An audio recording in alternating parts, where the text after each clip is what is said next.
being that we see very little on, I mean, you see all this, these are all waters and acid mixes, and there I'm filtering off some silver nitrate, and those are rinse bottles up there.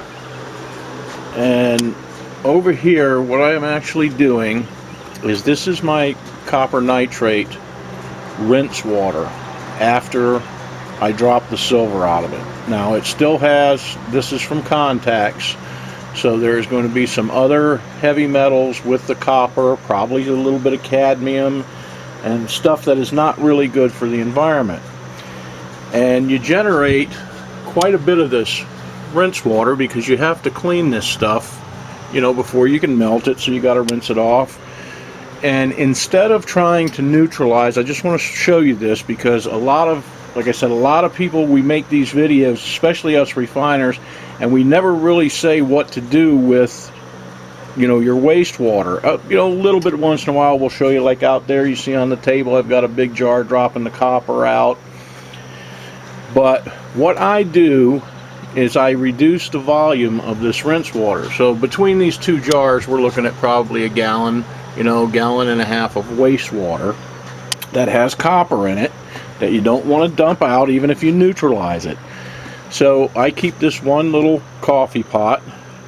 I put 12 cups of this water in it, and I will reduce this down to 2 cups. And then it will go down in here and be dumped into my copper nitrate bucket, and I will process it further to remove the copper and other heavy metals out of it. So just so everybody knows, we're not just taking this, at least I'm not just taking this wastewater and just dumping it out and putting this crap into the environment. Now, when I reduce this down after I get the copper out of that, which I actually use, I will show you. Let me get over here. Here is copper that I have recovered out of my wastewaters. I actually remelt that and reuse it to drop my silver. Now, I wanted to show this because, like I said, we very seldom show what we do with our waste and explain what to do with it. And a lot of people who get into this and start doing it, that's one of the questions they have. Well, what do I do with this and how do I process this? Another thing I do my AP or my copper 2 in a different bucket because it's a different process. So, but clean your stuff up before you toss it. Here's another example. These are my acid treatment buckets out here that I actually neutralize stuff in, and it settles out. Now when that stuff settles out, it goes into this big filter bucket, and you can see that this filters out so that all I'm getting down here is the water basically that has been neutralized, and that can be dumped out. This stuff I scrape into another bucket over here in this bag, and I actually have a buddy of mine who kind of fools around with chemicals, and he'll take out the rest of the stuff, and then he knows really how to get the rest out. So I just save that stuff up for him. When I get a 3-gallon bucket full in that bag, I give it to him and he does his thing with it. But I just wanted to throw that in real quick because, like I said, very seldom do we show how to process your waste. And by doing this, all I'm doing is evaporating off the water. So it's not like I'm doing anything, putting more stuff into the air. We're just evaporating the water, concentrating this copper nitrate, and then we'll put it in that bucket and drop the copper out of it. Back here, we have more AP, or what's in this big bucket. I'm in the process of rearranging my work area out here so that I can actually set up my, it looks like a little still, what do you call it, distiller. It's like for distilling water or whatever, but what I use it for is to distill my AP or my copper 2 solution and get my hydrochloric acid back out of that. This also will condense down to, I almost make it like a syrup maybe, and sometimes a real thick substance. I'll pour that in, and I also give that to that guy because he can get the copper out of that easier than I can, and much cleaner.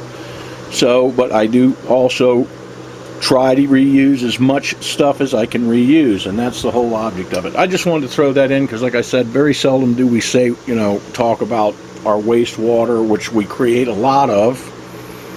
And, I want somebody out there to know that this just isn't, this isn't just getting dumped on the ground.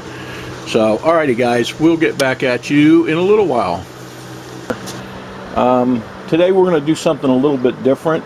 I've got Les's stuff going over here, which is going very slowly like I predicted it would.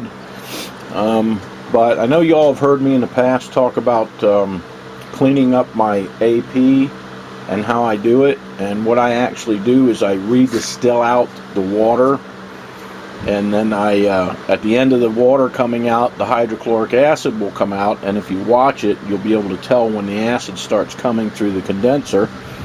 And then you change it out and recover or change your catch jar basin, whatever you're using out, and recover your acid. And then the rest is I leave it in like a sludge. I don't let it go dry. A lot of people let it go dry when they do this, and it's just too hard to get out of these containers. So I keep it as a sludge, and then I let it air dry. And this is also some of the stuff I keep for my buddy. Granted, I know there's a lot of people that, I have a 5-gallon bucket down here of AP, and also over here I have some containers of copper nitrate and AP and aqua regia. But I'm getting where I've got a little too much, so I'm going to start reducing this stuff down and back to saving it. I know there's probably gold or precious metals in it, but I mean, the fact that I have some place to give the sludge or to use the sludge, I don't know exactly what else he recovers from it. I don't care. I'm glad he takes it off my hands. And so if he gets a little bit of gold or platinum or palladium or something out of my AP, well, more power to him.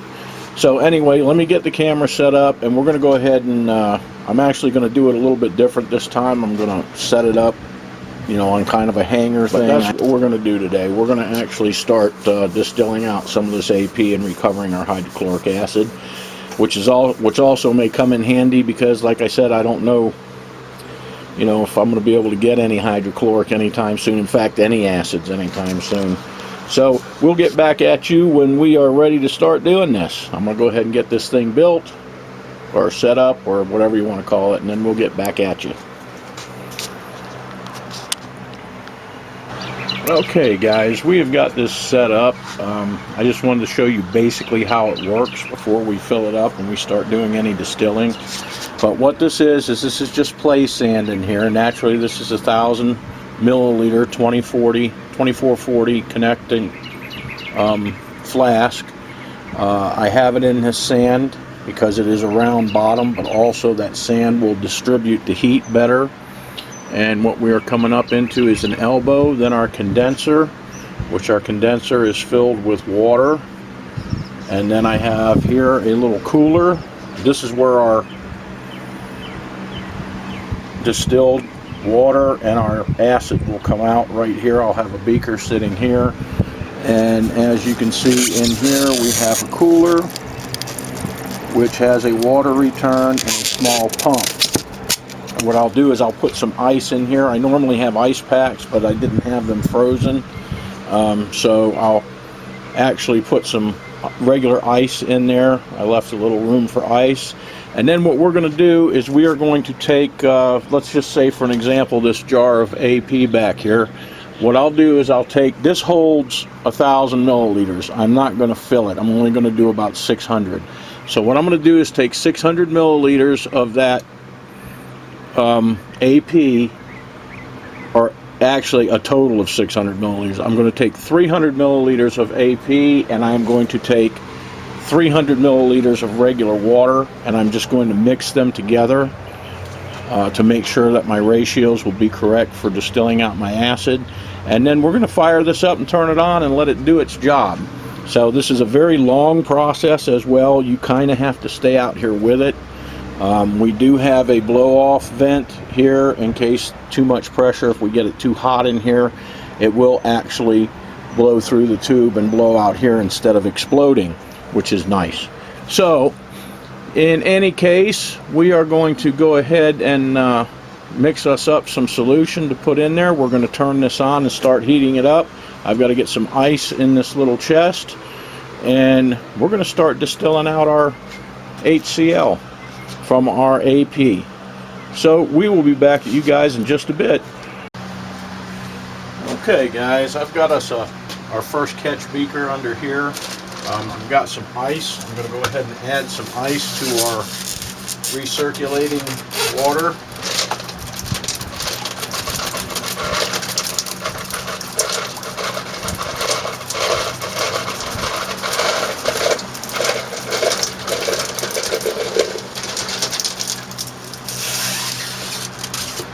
Okay, so we are good there. What I'm also going to do now is I'm going to grab a jar. Let's see, I think we'll start with this one. I'll just grab this jar of AP. I'm going to pour 300 milliliters in this beaker.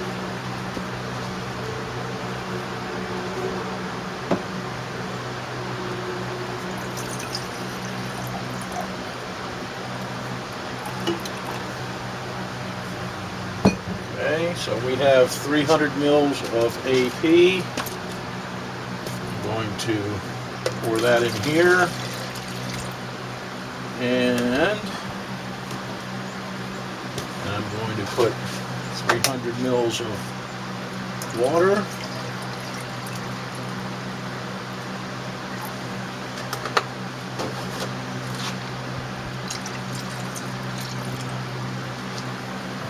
To spray this off. We'll keep all that right there. We'll stir this up. As you can see, our condenser is cooling off.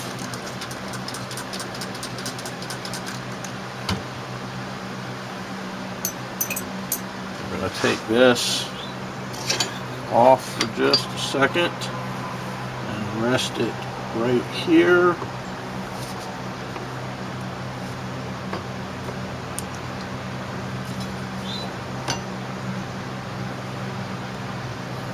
And we are going to pour this into our cooking beaker.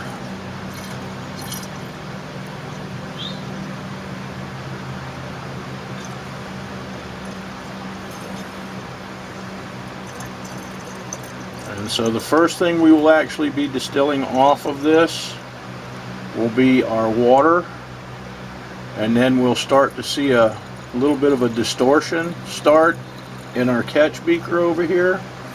When we start to see that distortion, we'll change beakers so that we can recover our acid. Okay, so we are actually, get this back up, get this set back up. Get our water flow going good.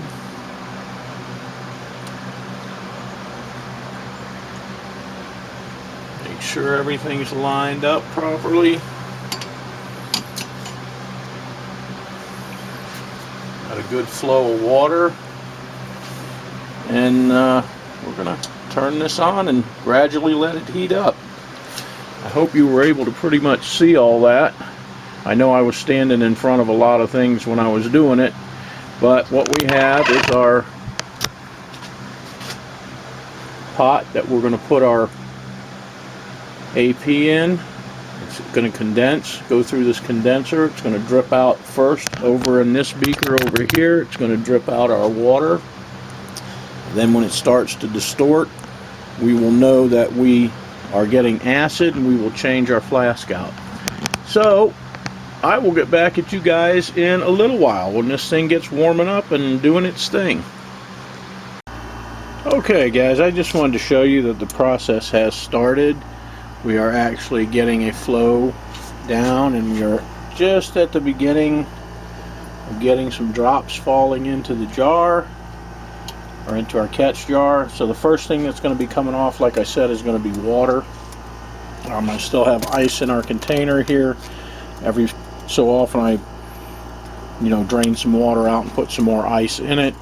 So we are in the process of cleaning up our AP. I've done it this way before because I want to use this round, basically I want to use this round flask, but it takes forever for that sand to get up to temperature so that it will finally, I have it on max, the little thing, but it takes forever for that thing to, that sand to heat up to actually start boiling our fluid off. So what I think I'm going to do is I cut us out a disc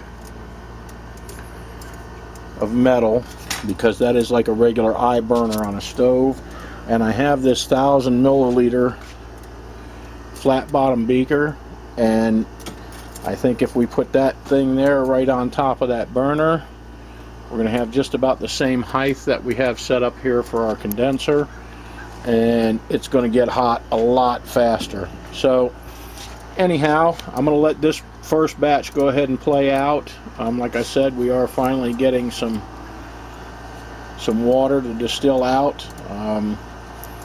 We'll get probably about halfway down with that, and it'll start changing over to acid, but we'll have to wait to see actually when we see a distortion in the water. So I'm going to let it go on, and we'll get back at you guys in just a bit. Okay guys, just jumping back in for a second. I wanted to show you that I did change over to a little beaker instead of that flask we were using, because I normally use both of the flasks, but I want you to be able to see what I'm talking about when we get this distortion. See, this is actually distilled water in here right now. Now some say you can drink it. I ain't drinking it, okay? I know it's distilled water. I know it's going through all the processes to be cleaned and filtered, but I'm still not going to drink it. But some say you can drink it. I don't advise drinking it.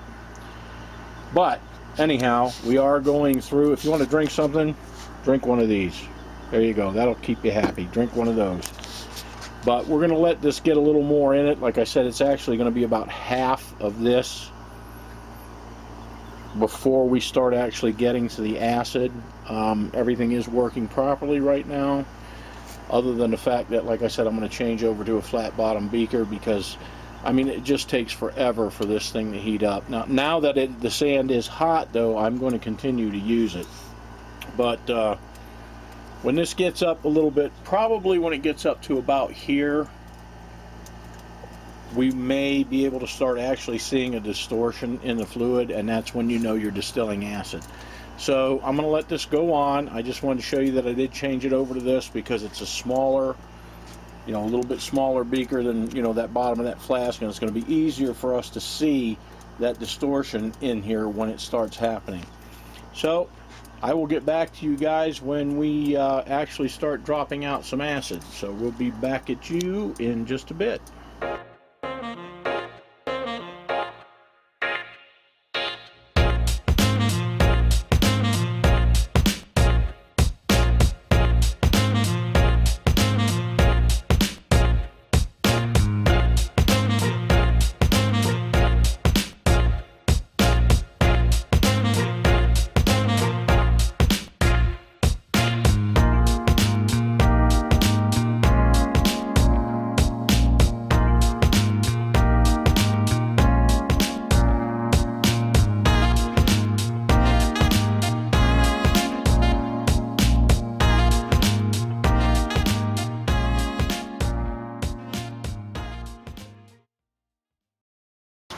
Okay everybody, I just wanted to show you, we had to quit last night. It just got too buggy out here and too many flying insects to have the lights on.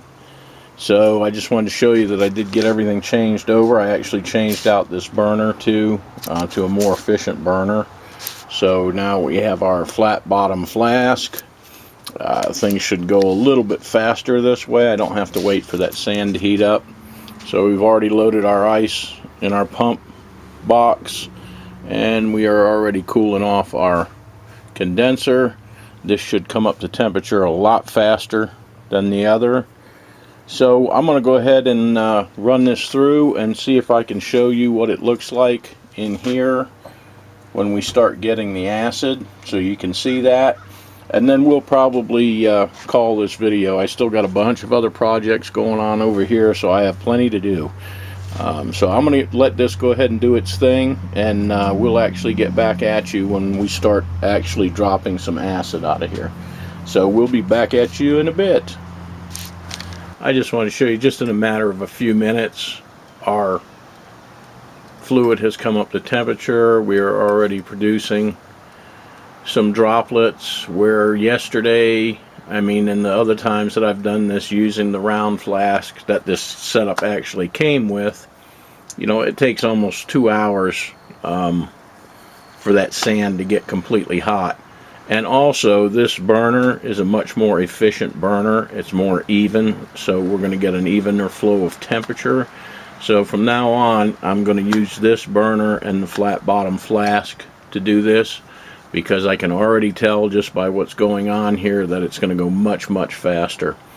So again, I'll get back at you guys when we start producing some acid. We're not there yet. We should be getting close, though. It's going to go a lot faster now. So we'll be back at you in just a bit. Okay guys, we are just at the very beginning of this starting to drip some acid. I'm going to hold this here and see if you guys can see that little distortion. I can't barely see it through the screen, but we're actually going to let it go a little bit more, but it's just now starting. Okay guys, I went ahead and changed out this beaker to this smaller beaker. We were starting to, I don't know if you could see it in that last little segment, but it was actually starting to distort. And what it is you just see like a, it's almost like the drop that goes into the water sinks down. And that's how you can tell when you're actually starting to change over from your distilling your water out to distilling your acid out. So we have changed over to a smaller beaker. We are now distilling acid. This is getting down pretty low. I'm actually going to take it a little bit lower than that. But just to show you real quick, let me change the focus on this camera, and I'll be right back. I want to show you. I'm going to actually take a little droplet of that, and I'm going to drop it in my test solution here, and we will show you that we are actually getting acid out of this now. So I'll be right back at you in just a sec. Okay guys, so what I'm going to do is I'm going to get a little bit of this out of this little beaker over here, and what you should actually see when I drip it into here is you should actually see some bubbles. Let's see if I can get it.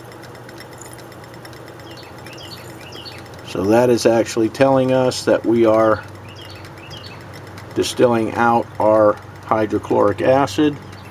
So what is now going into this little guy is hydrochloric acid, or HCl, or muriatic acid, whatever you want to call it.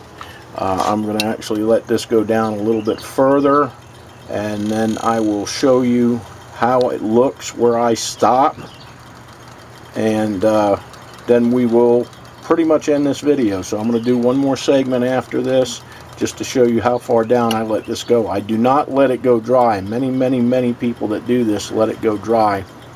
I just find it's too hard to clean out the, you know, the flask then. So I'll be back at you in just a few minutes. Hey guys, I just wanted to pop in for a minute. I think you'll be able to see this distortion that I'm talking about now, even though we're doing pure acid. You see that?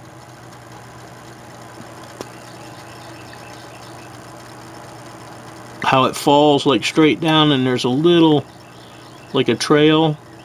Well, when you first start seeing that in your water, that's when you know you're switching over to the acid.